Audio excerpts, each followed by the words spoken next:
دوستو، عورت اپنی مکاری کی وجہ سے مشہور ہے۔ کہتے ہیں کہ روتی ہوئی عورت اور ہنستے ہوئے مرد پر کبھی بھروسہ نہیں کرنا چاہیے۔ اسی حوالے سے ایک واقعہ پیش نظر ہے۔ ایک دفعہ کا ذکر ہے کہ ایک مسافر نے کنویں سے پانی بھرتی عورت سے پانی مانگ کر پی لیا۔ عورت مہذب، خوبصورت اور اپنے اطوار سے نہایت ہی بھولی بھالی اور معصوم سی لگتی تھی۔ آدمی نے عورت سے پوچھا، تم نے کبھی عورتوں کی مکاری کے بارے میں سنا ہے؟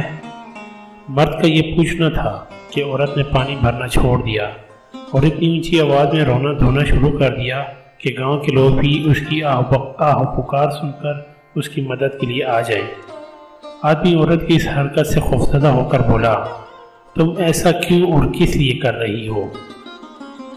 عورت نے جواب دیا، تاکہ گاؤں والے آ کر تجھے قتل کر ڈالیں، کیونکہ تو نے مجھ سے بدتمیزی کی ہے اور میرا دل دکھایا ہے۔ آدمی کانپتے ہوئے بولا، میری بات سنو، میں ایک مسکین اور اپنے کام سے کام رکھنے والا مسافر ہوں۔ میں بھلا تمہیں تکلیف کیوں پہنچاؤں گا؟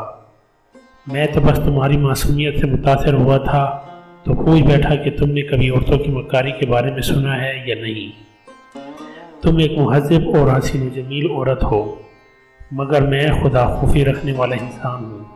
مجھے تم سے کیا لینا دینا؟ خدا کے لیے مجھے معاف کر دو۔ اس بار عورت نے اپنا مشکیزہ اٹھا کر اپنے اوپر انڈیل دیا۔ عورت پوری طرح پانی سے بھیگ چکی تھی۔ عورت کی اس حرکت پر آدمی کی حیرت مزید بڑھ گئی۔ ابھی اس کی یہ حیرت کم نہ ہوئی تھی کہ گاؤں کے لوگ کنویں تک پہنچ گئے۔ عورت نے ان لوگوں کو بتایا کہ میں کنویں میں گر گئی تھی، اور آج اگر یہ نیک انسان یہاں نہ ہوتا تو مجھے باہر نہ کھینچتا تو میں مر گئی ہوتی۔ لوگوں نے اس آدمی کے اس احسان کے بدلے اسے گلے لگا کر شکریہ ادا کیا اور اس کی ہمت اور جوان مردی کی تعریف کرنے لگی۔ جب عورت گاؤں کے لوگوں کے ساتھ واپس جانے لگی تو اس نے عورت سے پوچھا، اپنی دو حرکتوں کے پیچھے تمہاری کیا حکمت و دانائی تھی؟ یہ تو بتاتی چلی جاؤ۔ عورت کہنے لگی کہ بس ہر عورت میری طرح ہی ہوتی ہے۔